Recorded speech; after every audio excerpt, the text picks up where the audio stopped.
Говорит Ленинград. Внимание, товарищи!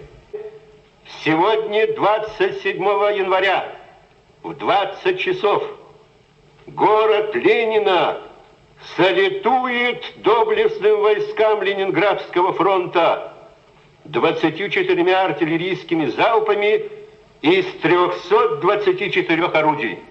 И снова мир с восторгом слышит салюта русского раскат.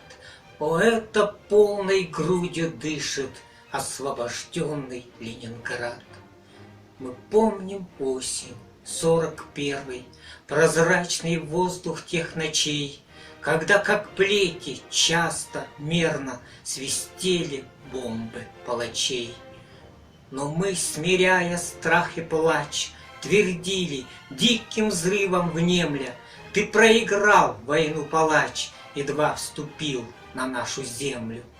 А та зима, ту зиму каждый запечатлел в душе навек тот голод, тьму, ту злую жажду на берегах застывших рек.